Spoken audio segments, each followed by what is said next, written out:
That's the Tremont Temple Baptist Church on downtown Forsyth Street. It and other black churches like the First Baptist just down the street hosted the birth of the civil rights movement in Macon 30 years ago. Even today, if you listen closely, you can imagine you can still hear one of those spirited rallies which went on inside its walls in the early 60s.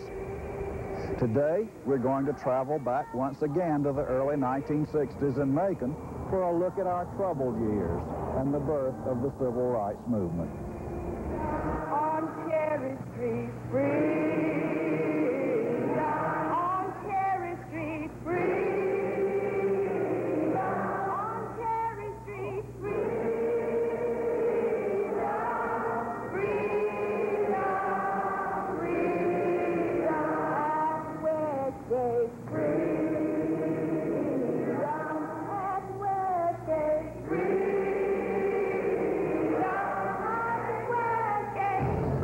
As early as 1961, Macon's black community began its assault on segregated bus seating.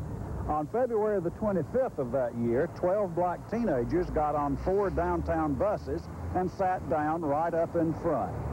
Now, in 1961, if you were black, you sat in the rear of the bus. The front was reserved for white people. When the young people refused to move, they were tossed in jail for violating Georgia's segregated bus seating law. Things rocked along for a year with nothing much being done. Then the Evangelical Ministers Alliance decided it was time to bring the issue to a head. On the afternoon of Friday, February the 9th, 1962, 4 black ministers got on a city bus up near the Tremont Temple Church and sat down in the front. One of them was the Reverend Van J. Malone. And there was a young driver, a young fellow. He didn't pay us attention at all. And if we went on downtown and around, he still didn't bother us. We were sitting in the front of the bus. We got out as far as Oglethorpe and Broadway. Said, let's get off this bus and get on another. This man's not going to do anything else. We got out and waited till the bus coming back to town. And got on there, and there was a gray-haired driver. And when we sat down in the front, he became disturbed. Said, go back to the back. We refused. He made about 3 efforts to persuade us to back. We wouldn't. Then he called the police. Police came. He said, what you got here? He said, a sit-in. He called it. He got on there. Well, I think his rule of order was that he, too, was to invite us to come back. We refused, said, we're quite comfortable here. He said, well, come go with me then. We got off, the 4 of us. And Pascal asked him, said, are we to consider ourselves under arrest? He said, no, I want you to go downtown, answer some questions. We got in the car, carried us down there, and proceeded to process us, you know, making pictures and mugging them, what they call them, right? And fingerprinting. The stage was set and the confrontation was on. The next day, the Reverend E.B. Pascal, pastor of Tremont Temple, and one of the 4 arrested on the bus, announced a full-blown boycott of Bibb Transit Company buses. 4 ministers rode up front on a bus and were arrested. We immediately notified the general public that unless we could have a conference with officials to resolve the matter, we would refrain from paying to be segregated on the buses. We were informed by the attorney for the Bibb Transit Company on the afternoon of Saturday, February the 9th, that he was ready for a conference on that night. He informed us that he had a dinner party for that night. We then asked for a conference for the next day, which was Sunday. He stated that he would try to see us on Monday. We informed him that would be too late, as we had already asked Negroes to refrain from paying to be segregated. His answer was, let her rip. With respect to the seating of passengers on Bibb Transit Company buses, the law of Georgia provides all conductors of streetcars and buses shall assign all passengers to seat on the cars under that charge, so as to separate the white and colored races as much as practicable. Certain colored leaders now desire to defy the courts, take the law in their own hands, and force economic pressure by boycott on Bibb Transit Company, so that Bibb Transit Company will ignore and violate the very law that at this junction has been held valid in their own test case. If it, in the test case, the courts hold the law invalid, that will be the end of it. The sensible way, the constitutional way, the American way, and the Christian way to determine this controversy is in the courts. No one will benefit from a boycott. When the people found out we were in jail, they were ready to go. And then from then on, the bus boycott moved up, and we moved our transfer point out in front of the railway station. You used carpools extensively, didn't you? Extensively, carpools, that's right. 234 cars, and people rode those days who never did even ride the buses. We carried people from the house to the jobs, from the grocery store to the homes, and didn't charge them a penny. And the police were harassing us, come up and follow us, and as soon as we stopped at a meter, he put a ticket while you coming out of your car. And we had a stack of tickets, over $707 the first day, the tickets. And we'd say, well, you won't give me a chance to get to the meeting. He said, you should have had it in there before you got here. We had day after day, nightly, mass meetings for no other purpose than to raise money to finance these cars. For 2 days, we couldn't find Mayor Wilson, the first 2 days. He claimed he was out of town, but we couldn't. I guess he's figuring out how he was going to approach the thing. Things I remember, I was in Washington for some reason that I can't recall now, and had to come back because of that, and I called a meeting at City Hall on the next Saturday morning. It's been going on for a week, I guess. We met all Saturday morning and finally worked out an arrangement where it was, these were face-saving kind of things at that point. I remember starting the meeting by saying, hey, you know, both you guys are wrong. Number one, the transit company ought to go ahead and integrate and forget about this thing.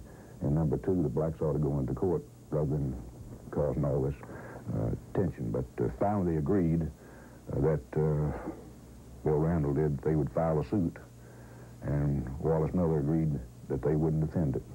We got Donald Hollowell down here from Atlanta.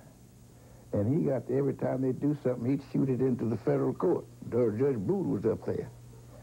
What incident brought it about? Could you tell us that?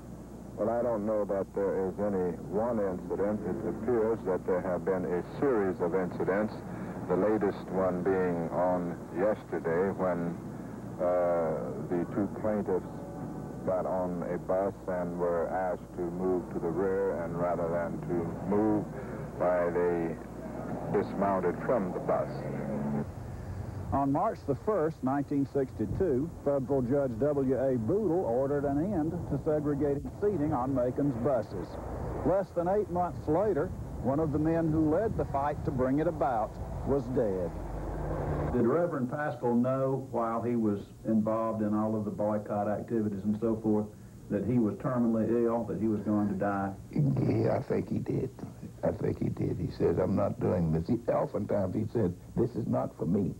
It's for you and others, the young people that's coming on. But repeatedly he would say that. And the ballpark free.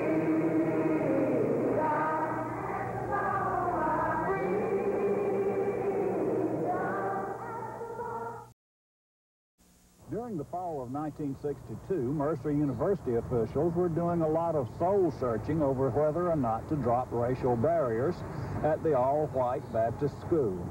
On a motion by President Rufus Harris, a special committee headed by the Reverend Walter Moore, pastor of Vineville Baptist Church, was appointed to study the matter. But some student organizations didn't take kindly to the idea.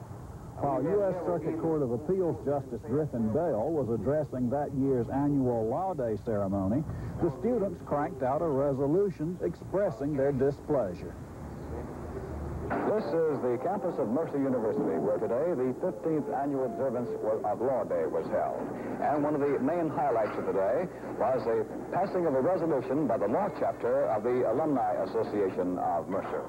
That resolution reading, be it resolved, we do hereby register our objection to the integration of the school's educational facilities, it being our feeling that to so act would be contrary to the best interest of the university and student body. We might point out the vote for that resolution to be passed was 27 for, 17 against. 44 votes out of a total of some 100 who were present, some leaving the room preferring not to vote, others just abstaining from voting.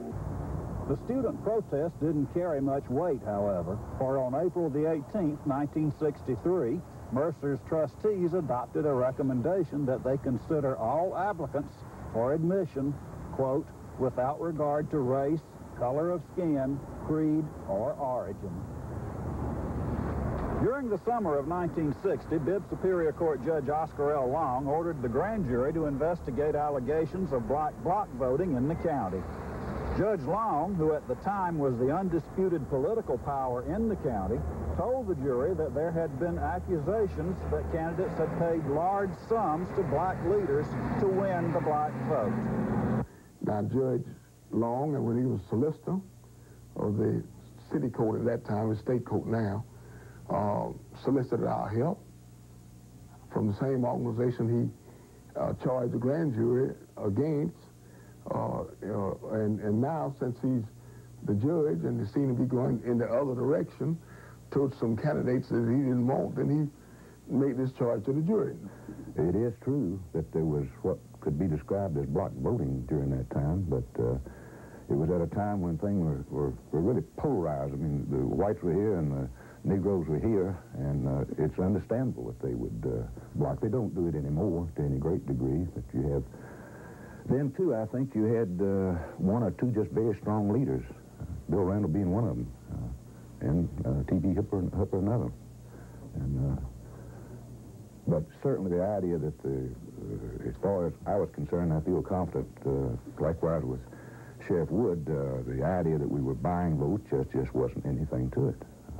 They didn't indict, but in the presentments, they really brought it down and said that we were practicing block voting, and it's wrong, and it's against the law, and all that kind of thing, which didn't amount to a hill of beans, because there was no law against it. And I said that I made issue a statement that if I had done anything against law, indict me, give me a chance to appear in court to defend myself. Nobody did. I thought it was racism, and I guess the reason Jim Wood was held in contempt of court for what he said is that he was just a little bit rougher in his language than I was. Both of us were very critical of the judge and the grand jury, and I can say to you, when he was held in contempt, I thought it would just be a short time I would be there with him. But you remember his case went to the United States Supreme Court, and eventually he was vindicated. The decision of the Supreme Court of the United States is a proper ending for our little high noon drama here in Bibb County. The public by now should realize that those who scream about Negro block voting are actually out to steal white votes. The cry of Negro block voting is raised not to deplore block voting, but rather to create a white block vote which can be controlled by demagogues playing on racial fears. Americans who live in the South have an unprecedented opportunity to move into the mainstream of American life. All mankind is seeking that government and social order under which men of all faiths and all races can live, if not as brothers, at least as equals who share in a universal freedom and justice. He was far ahead of his time, and but he took a brave step, and he paid for it. He paid for it. It broke him politically at that time because the sentiment was against him. Anybody was standing for rights for black people the way he did in public, it just broke him. The Supreme Court's action in Jim Wood's case was not the only government involvement in voting matters in Bibb County in 1962. Prior to that year, blacks and whites voted at separate locations in each precinct. On May the 16th, the Justice Department filed suit to stop the county's segregated voting practices. Democratic Executive Committee Chairman Lawton Miller said that there was no way the polls could be desegregated in time for the September the 12th primary. The filing today by the United States Department of Justice of suit against the Bibb County Democratic Executive Committee to force integration of the white and Negro races at the polls in the September 12th primary comes as no surprise. The filing of this action against the committee is but further proof of the determination of the federal government to destroy every vestige of local self-government. This action is completely political in nature, designed by the federal government in Washington to court the favor and to win the votes of northern minorities in the November congressional elections. It matters not to the federal government what effect this litigation might have in Bibb County.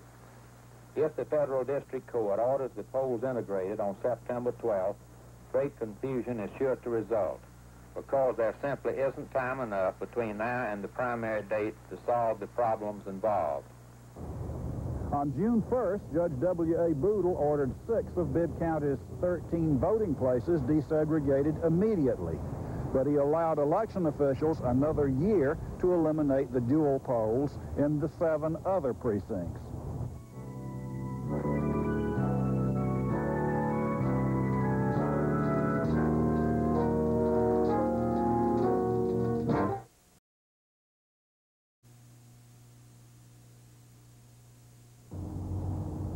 In 1962, a local group calling themselves the White Citizens Council for the Betterment of America organized a local version of Freedom Rides North.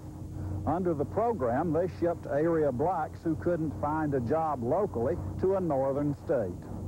Their first reverse Freedom Rider was 22-year-old Tom Barnes of Twiggs County. He was given $5 spending money and a train ticket to Cleveland, Ohio. Well, we knew that that was an unsuccessful way to retaliate, and it backfired on them because people they picked up there were people who need to be somewhere on welfare, and they'd sent them off up there, and then they had no way to get back, and they didn't know what to do out of that strange environment, and that didn't last long. Roy Wilkins was the national president of the NAACP in 1962. On October the 27th, he addressed the annual convention of the state organization in Macon. Bill Randall, who's on the left in this 1962 film, was among those greeting him at the airport. I sort of get the idea of the local organization, not only the NAACP, but the Citizens Coordinating Committee, too, pretty well tried to follow the beliefs of both Martin Luther King Jr. and Roy Wilkins in the NAACP at that time, and that was strictly a nonviolence attitude towards this. That's correct. Absolutely. We required that. And those persons who didn't agree to that, we wouldn't let them participate in our demonstrations at all. If you say you couldn't go out there and take an egg thrown in your face or rock hit you or something like that, without retaliating, we wouldn't take you. In the spring of 1963, blacks began an effort to desegregate Macon's public parks. The city had dropped all laws requiring segregation in the parks, and for a few days, everything went peacefully. So we had a tentative agreement that nobody would go to the parks in the next several days. And that morning, as I came to my office on Cotton Avenue, I had a telephone call that about 30 black kids were out in the park, and 3 old people, 2 women, and 1 man, adult, were out there with them. They hadn't got the message about don't go to the park.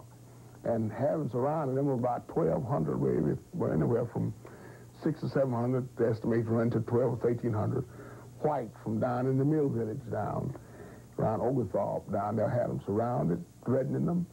It looked dangerous. The policemen were on the perimeter of the park, but they didn't go in.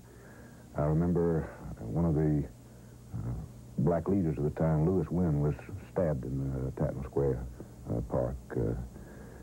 He, of course, survived, but a great deal of racial tension. We were getting national news attention at the park. And we got out there, and some officers I knew were there at the gate, and they advised me not to go in as a trap. But we went in anyway, sent the kids out of the gate going to it moistened, and we stayed there until they got out, and then we began to bring the 3 old people out, and just as we started out, the rock started. We finally got into Tom's car, and that motor wouldn't crank. Oh, wow. Just over and over and over again, and the bricks began to rain on the cars, and I reached at the glove compartment if something was in it, and nothing was in it, but it stopped them for a minute momentarily, and finally it chugged off, and we pulled away. The trouble was coming not from the kids. We found long ago that the children integrate in a hurry. It was the grown-ups that were causing all the problems. At that point, he acted with, after then, with more decisiveness and informing the police department that he was chief. And if they couldn't do it, then he'd have to get somebody who would. And I remember we had a conference in my office in City Hall one morning. What are we going to do? And I'm still amused by it. The director of the Parks Department said he thought we ought to close the park. We do not intend to stand by and watch our playgrounds turned into battlegrounds. I'm deeply disappointed by the incidents of violence which occurred on Tatnall Square Park late Tuesday afternoon. Violence is not the solution to this or any other problem. I want to make it abundantly clear that the city will carry out its responsibility to maintain peace and good order, even if it requires exercising the power vested in me by City Council to close the parks and playgrounds. The Macon Police Department has been instructed to make cases against anyone attempting to provoke a breach of the peace. It would be a terrible reflection on our city if it becomes necessary to deny our children use of the playgrounds in order to keep the peace. I sincerely hope that such a drastic move will not become necessary. I'm confident that the vast majority of Macon citizens want to obey the law and to keep a peaceful community. I call on all Maconites to use restraint and reason. Stay away from the playgrounds unless they are there for recreational purposes. Let's not mar the good name of our city with racial strife and tensions. The idea was that people are going to think twice before they lose their rights to use the parks. That would have been a very difficult thing to enforce, of course. It was more in the way of threats than it was any real intent. He ordered them to quit harassing the mass meetings. They were going to the mass meeting, ticketing every car that was outside, making mass arrests on traffic charges, trying to drain our treasury, you know, to stop the mass meetings, and threatening to come in and tear down the microphones, teaming up with the Klan members. And he ordered that to stop. And it did to a great extent. One instance I remember when we opened the park, and we had all kinds of law enforcement people on the grounds there, and it was kind of tense, but I was sitting in my office, and I got a call from your Red Cross, and he said, you know what's happening over the park? And I said, no. And he said, they've got CBS and other national people are covering the deal over there, and the chief of police won't let them in the park. So I got on radio. I didn't want to embarrass the chief by blasting out on radio, but I called and said, make a phone call to me and say, hey, open the gates and let's get him. So everything went all right after that. You may have noticed in our look back at the formative years of the civil rights movement in Macon that there wasn't much violence to show you, except for those rocks tossed in Tatnall Square Park. That's because there was very little. And it wasn't just an accident that Macon escaped the violence, fighting, and rioting that plagued other cities. It's because men like E.B. Pascal, Van Malone, Jim Wood, Bill Randall, Ed Wilson, and many others were determined that the social changes which were inevitable would come to Macon without that violence.